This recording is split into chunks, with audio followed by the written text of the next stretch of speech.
Muchos piensan que la Edad Media fue un periodo oscuro en el que no pasó mucho y que se llama así porque quedó colgando en medio del esplendor de la antigua Roma y el mundo moderno. Es decir que para muchos la Edad Media fue un bache en la historia, un periodo de transición, como un sótano oscuro en el que el hombre permaneció oculto y del que salió nuevamente a la luz recién allá por el año 1500, cuando renacieron aquellas ideas de la antigüedad que habían hecho tan brillantes las épocas de Grecia y de Roma. Pero en este periodo sí que pasaron muchas cosas, pues fue en realidad por estos años cuando comenzó a gestarse la Europa que conocemos hoy. España, Francia, Italia, Alemania, Gran Bretaña, los Países Bajos, toda Escandinavia, Austria, Hungría son descendientes de aquellos famosos pueblos bárbaros que ocuparon estos territorios luego de la caída del Imperio Romano. Durante los 10 siglos de la Edad Media, estos pueblos se convirtieron en reinos y le dieron forma a Europa, referencia fundamental de la cultura occidental. Los francos. Allá por el siglo V después de Cristo, pueblos bárbaros provenientes del centro europeo acosaban la estabilidad del Imperio Romano. ¿Recuerdan? Sí, claro.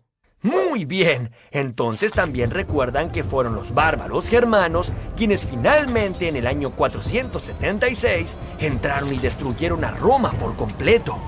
Bueno, pero estos grandotes germanos no eran un solo pueblo, sino que estaban subdivididos en un sinnúmero de fracciones que siempre luchaban entre sí. Los lombardos, los vándalos, los godos, los visigodos, los borgoñeses, los sajones y especialmente un grupo de pueblos que lograron destacarse entre todos estos: los francos. Estos personajes rústicos, fuertes y muy guerreros venían de tierras cercanas al río Rin en la actual Alemania. Los francos tuvieron una gran ventaja. De su lado nació un hombre que era un líder por naturaleza y que jamás se dejaba vencer. Ese hombre se llamó Clodoveo. ¿Y saben qué? Comenzó a liderar a su pueblo con tan solo 16 años. ¡Ah! Mocoso engreído. ¿Mocoso engreído? Verás, en el año 481 llegó a ser el primer rey de todos los francos. Y bajo su mando, los francos se extendieron desde su patria, luchando contra todos sus vecinos y conquistando la mayor parte de la antigua provincia romana de la Galia, o sea, la actual Francia, que tomó su nombre de estos fuertes guerreros. Clodoveo gobernó desde la incipiente ciudad de París. Luego se casó con una bella princesa del pueblo de los borgoñeses llamada Clotilda. Pero resulta que Clotilda había abrazado la religión cristiana, cosa que no agradaba mucho a los rústicos francos. Parece que Clotilda le habló y le habló y le habló. ¡Ya, mujer! ¡Sí! ¡Oh, Jesús el Redentor! Clodoveo cedió y finalmente se bautizó cristiano. Este fue un hecho fundamental, ya que a partir de Clodoveo, todos los francos se convirtieron al cristianismo. Y así se fue forjando una relación importantísima entre los reyes y la iglesia, que duraría por siglos. Los caballeros feudales. Los francos tenían una costumbre particular que con el tiempo se hizo muy común en toda Europa. Cuando un rey moría, su reino era dividido entre sus hijos o príncipes. Ellos entonces tendrían tierras propias y podrían construir sus propios castillos para custodiarlas. ¡Guau! ¿Castillos con torres gigantes, fosas y puentes levadizos? Sí, Pipo, es que los reyes tenían que protegerse mucho de sus adversarios, ya que gobernar por ese entonces no era otra cosa que defender las propiedades por un lado y atacar nuevos territorios por el otro. Para ello, cada rey necesitaba de muchos caballeros que se prestasen para el servicio militar. A cambio de este servicio, el rey les concedía parte de las tierras conquistadas, donde estos caballeros podrían construir sus propios castillos, convirtiéndose en duques, que quiere decir conductores, o condes, que quiere decir a su vez propietarios de un condado. Fue así como los guerreros más valientes fueron adquiriendo propiedades que debían proteger en honor a su rey. a quien además le debían lealtad absoluta hasta la muerte. Ellos fueron la nobleza de espada.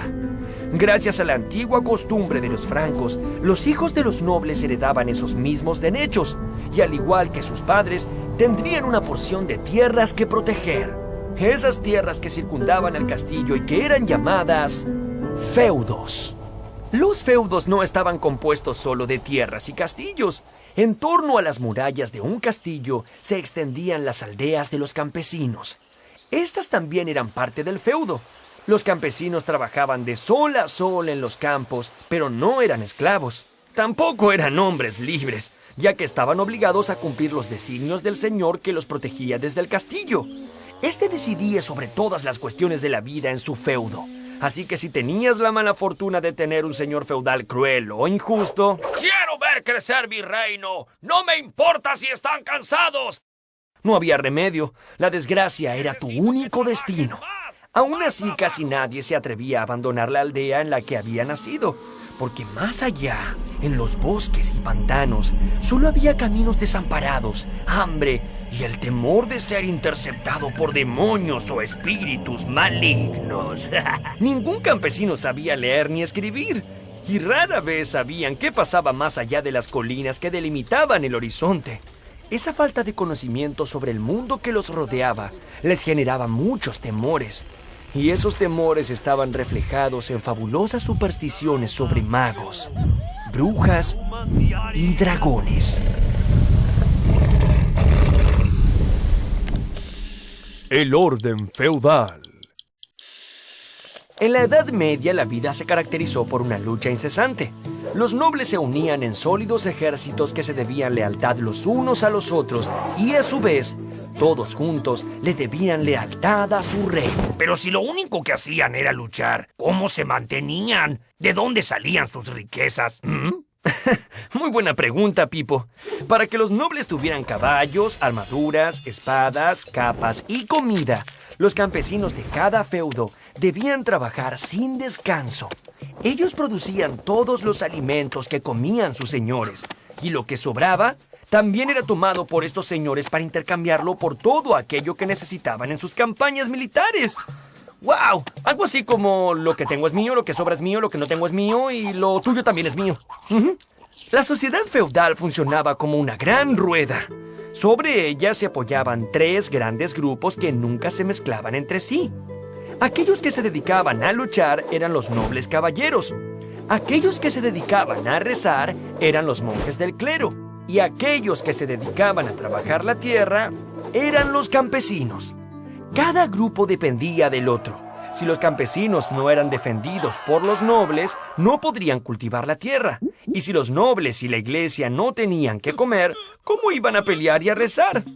Estos tres órdenes eran muy rígidos y nadie podía moverse de uno hacia el otro. La organización feudal duró en Europa unos 1000 años. Los carolingios. Pipino era un duque de origen franco que tenía sus tierras en Soissons, a unos 100 kilómetros de París. Le decían el Breve, ya que, digamos que no contaba con una gran estatura. Este tal Pipino, el Breve, no estaba tan contento con sus escasas tierras. A pesar de su limitada altura, Pipino se sentía suficientemente grande como para convertirse él mismo en rey de los francos. Fue así que inició su plan. Pipino notó que el Papa de Roma, que era el jefe de la iglesia, tenía muchísima influencia sobre todos los cristianos del reino.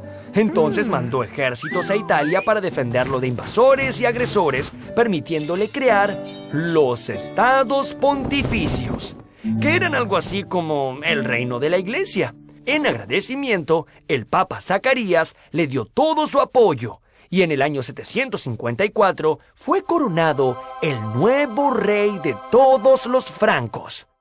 Pipino el Breve fue el padre de Carlomagno. A diferencia de su padre, él era un hombre alto y robusto. Carlomagno supo aprovechar la astuta alianza que su padre había entramado con el sumo pontífice de la Iglesia cristiana.